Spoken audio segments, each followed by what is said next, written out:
Hello and welcome to Channel 2S, everybody. I'm your host, Second Soundwave, and last time on this channel, we took a little bit of an early look at the HGUC RX-78 UNIQLO version. Now, in that video, I did make a bit of a blunder where I said that this model was based off the RX-78 Revive mold, which very quickly became apparent as soon as I really started looking at the runners to not be the case. This is, in fact, the old 2001 HGUC Gundam. So that got me thinking.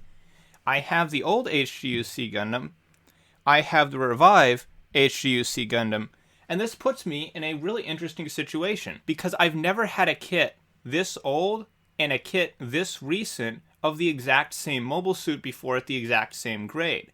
So I thought it'd be really cool to take a look at how these two kits compare and what kind of improvements were made over that 15-year period. I also have a high-grade The Origin RX-78 in my backlog currently, so if you want to see a follow-up video to this one featuring both the RX-78 Revive and the newest Origin RX-78, go ahead and leave a like on this video. And real quick, before we get any further to this video, I do also have to give a very fast thank you to NewType HQ. They've been very helpful to this channel for the last year or so, so round of applause.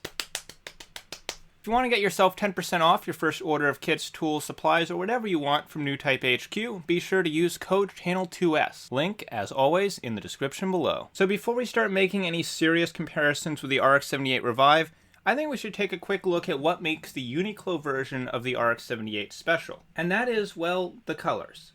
Now, the colors at first glance appear to be pretty straightforward. You got some white, you got some red, and some black. Although, as I was building this kit, I started to realize that that wasn't quite all there is going on here, because both the white and red plastic used in this kit actually comes in two different shades. The areas that were red on the original RX-78, such as the abdomen and the feet, are actually a darker red than the much brighter and more saturated red that's replacing the gray sections on the original model. The chest, which was originally blue, is now white. However, it's not the same white as the rest of the body.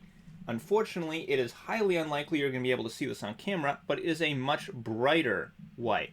And not only is it brighter, it also has a very slight hint of red in it that's only visible in very bright sunlight. Beyond the color differences, this kit does also include an exclusive sheet of decal markings, such as the 40th Anniversary Gunpla logo, a few different UNIQLO logos, and some more generic Federation markings. Alright, now let's bring in the RX-78 Revive for the comparison. So the very first time I put these two kits side by side, what really impressed me was the stylistic improvements that have been made to high grades over the years. When you look at the RX-78, the original kit, and you look at how boxy and square and just kind of plain this model looks, and you compare it to the much sleeker, slimmer RX-78 Revive, it really is quite a shocking transformation. Just look at how much rounder the feet are, or how much smaller the Revive's torso is. The head on the Revive appears to be smaller as well, and the shield has been made larger for added protection. Going past the differences in design, there are also virtually no surface details on the old high-grade mold. There are some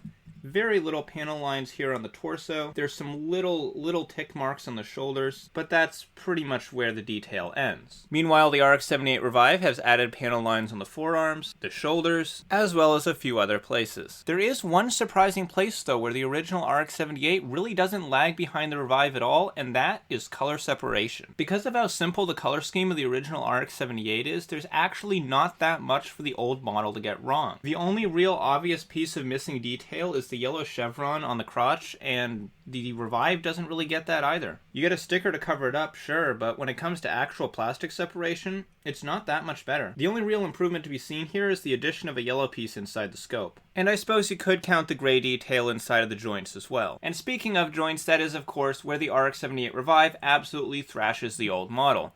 In fact, it thrashes it so bad that I'm not even going to bother going over it right now until I've gone over everything else, just to get the more subtle differences out of the way first. One not so subtle difference between these kits, though, is the seam lines, because oh boy, does this kit have seam lines. In fact, this kit pretty much is seam lines. See the arms? They got a seam line. The legs? They got a seam line. The lower legs? They got a seam line. The ankle guards? Oh, you better believe they've got a seam line. The torso's got a seam line, the side of the head's got a seam line. Basically, anytime two pieces are connected together, Bandai put no real thought or engineering into hiding the seams at all. They are just right there out in the open. But while the seam lines are pretty bad on the old RX-78, there is actually a silver lining to all this. As mentioned earlier, this kit does not have a lot of surface detail, and stylistically, it's basically just a bunch of straight, plain boxes stacked up to form the shape of a humanoid robot. When you combine this together with the big, clunky, obvious seam lines on this kit, you have the best model you could ever use to practice your seam line removal. Now, when it comes to the RX-78 Revive, obviously, they did a superb job with the seam lines. The front of the legs is a single piece that completely hides the seam from the front. The arm seams are so well disguised as panel lines that I wasn't even sure they were there at first. And the only real seam lines you have to worry about in this kit are the one that is still going down the side of the head, and the seam on the back of the legs. One thing you may or may not have noticed about my RX-78 Revive is that the nubs are kind of atrocious. And that's not without reason, which brings us to another interesting feature of the RX-78 Revive. This kit is molded on the runners in a similar manner to many of Bandai's SD models, meaning that you can actually separate the parts from the runners using no tools at all and simply snap the kit together with your bare hands. Now, when I heard that was the case with this model, I had to try it out on my own kit, which is why the nubs look less than stellar. While this feature does more or less work as intended in that you can absolutely build this kit without tools, the end result won't look that great. Alright guys, I'm sure you've been eagerly waiting to see the Revive RX-78 absolutely destroy the original's articulation, so let's just begin the massacre with the arms. Now, I have removed the hands from the kits just to make this a little bit easier to do. The hand articulation is pretty comparable between the two, since both of them just use a very basic ball joint to attach the wrist to the arm. Nothing real fancy, just like we still see on high grades today. Both the original model and the Revive kit have a full rotation at the shoulder. However, the Revive shoulder is a ball joint attached to a swing-up polycap, and the original RX-78 shoulder is a simple universal joint attached to a peg that can very, very slightly swing forward. Both kits do have identical rotations at the biceps, although the original's is very stiff. And while the original kit has a 90-degree bend at the elbow, the RX-78 Revive obviously goes much further. The neck polycap for the original RX-78 is technically jointed at both the top and bottom. However, the bottom is fixed in place because of how the kit is constructed, so the head is only on a single simple ball joint. And as a quick aside, while we're here at the original model's head, I did actually have to cement on the forehead gem, which is something I don't usually have to do for Gunpla, and you generally don't have to do, as they do hold together quite well. However, in the case of this particular model, and maybe this was just some weird quirk of mine, this little red piece just would not stay in place. But when it comes to the RX-78 Revive's head, not only do we have that awesome clear yellow piece to represent the eyes, really making this kit's face pop, but we also have the typical ball joint at the top, ball joint at the bottom of the neck configuration. When it comes to outward shoulder movement, the swing-up polycap on the Revive gives it an enormous edge, pretty much doubling its mobility. Now, the torso on the original RX-78 actually has a cool little gimmick that I've never seen on another kit before, and is really not that bad. So the way the torso is constructed on this model is that there's a very long peg going up in the torso that plugs into a simple polycap, and it's just a basic rotation peg, so nothing like the double ball jointed deals you see on modern kits. However, it's designed so that you can lift the torso up on the peg slightly, and when you do that, there's actually an inner piece of the torso that kind of accordions out from the middle. Or perhaps telescoping would be the more accurate word. Now, as you can see right now, there is a bit of an unsightly hole in the middle. However, if we push the torso slightly back down just enough to cover that, we actually get a little bit of side-to-side movement. It's a really simple little trick, but quite an effective one, and one that I've never seen on another kit before. The Revive kit's torso, on the other hand, has a rotation at the bottom,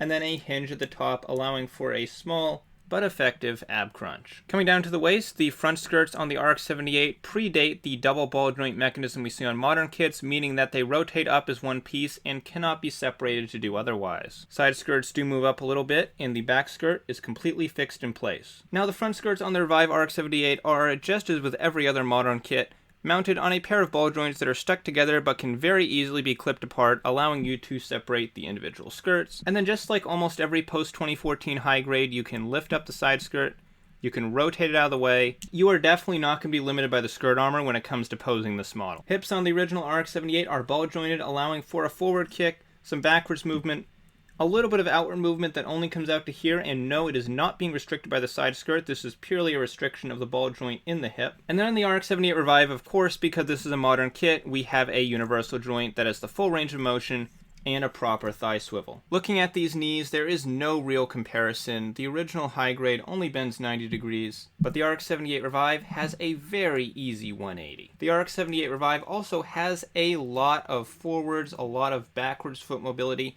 maybe not quite as much side to side, but still enough to do a lot of cool poses. And then the original high grade RX-78 actually comes kind of close. We get some decent back movement, we got a bit of forward, and okay, yeah, the side movement's not that great either. So I doubt anyone was surprised by what they just saw. We all know the RX-78 Revive has amazing articulation, so much to the point where I almost considered actually not even including the articulation segment at all, but I figured some people would still want to see it, so I left it in anyways. However, there's one more interesting thing that I want to mention about the original HG's joints that doesn't necessarily factor into the articulation, but does have some other interesting effects. So on modern high grades, the way the joints are constructed, they're pretty sturdy. You pull on the arm on this kit, you pull on the leg, nothing's really going to come apart. It's pretty much all enclosed inside the armor. However, old high grades from around the 2005 and earlier period actually did something different with their joints. The knees and the elbows on this kit are actually two polycaps that are attached together. So both the peg at the top of the joint and the hole in the bottom are just a regular polycap. I've never really been a big fan of this construction method because it always makes the joints on the kit feel really weird. When the entire mechanism you're moving is made out of a soft, gummy polycap material, it makes the joints just kind of weird to handle. It's not like the joints feel particularly loose or anything, they just have this weird malleability to them. However, this method of construction is not without its benefits. Remember how earlier I was talking about how this was a great kit to practice seam line removal on? Well, one thing that you sometimes have to do after seam line removal if you want to paint the kit is separate the parts again so you can paint the joints and the armor individually. Now on some high grades, basically any modern high grade, you're going to have to do some modification. You're going to have to cut away some stuff around the inside of the joint here so you can actually get the joints apart and separate the limbs. However, thanks to the clunky, archaic construction of this kit, all you have to do is just pull it apart. It's really not at all uncommon in the Gunpla community to see people recommend older models to practice painting and customizing on. And I think a lot of times that's kind of a result of the person making the recommendation just thinking, well, if this model isn't good for anything else, I guess I could just paint it and get some value out of it. But in the case of the non-Revive high-grade RX-78, this is actually a great kit for painting and customizing. Not because it's not good for anything else, but because in some ways it's actually kind of better. You can very easily repair the seams without having to worry about sanding around weirdly shaped surfaces or damaging existing panel lines. And then after you've removed the seams and welded the parts together, you can then separate the joints and the limbs quickly and easily without any modification, making them much easier to paint. I didn't think I'd be saying this going into this video, but in some specific circumstances, the original high-grade RX-78 is actually a better choice. If you want to step up your Gunpla game and practice your seam welding, painting, and other customizing techniques such as panel scribing, which are very fun to do on a kit as plain as this, yes, I absolutely would recommend the original high-grade RX-78, maybe even over the Revive thanks to the advantages it has. But for literally every other situation, anything else you can think of, the Revive beats it out easily. The articulation's great, the proportions are great. There is definitely a reason that the RX-78 Revive is the most commonly suggested beginner kit. And that just about does it for this video, but before we wrap this up, there's just a few more interesting things I want to point out about the old mold. None of the holding hands on this kit have any kind of peg to actually attach the weapons, so the rifle kind of just flops around. Another thing I learned about the UNIQLO version of this kit specifically, after I finished filming the rest of the video, is that apparently the original model actually had a bazooka and a very simple core fighter. However, both of these parts were gated off of the runners for the UNIQLO release. So there you have it, guys. This has been an in-depth look at two of the most iconic high-grade kits Bandai has ever made. Thanks so much for watching this video. Again, there is a very good possibility of me making a follow-up video to this one featuring the Origin RX-78, so if you guys want to see that, definitely let me know in the comments. If you enjoyed this video, definitely do leave a like. And if you're new to Channel 2S, I do all sorts of Gunpla and Gundam-related content, so if you haven't already, maybe consider hitting that subscribe button. As always, thanks for watching. I'm your host, Second Soundwave, and I will see you next time. Take care, guys.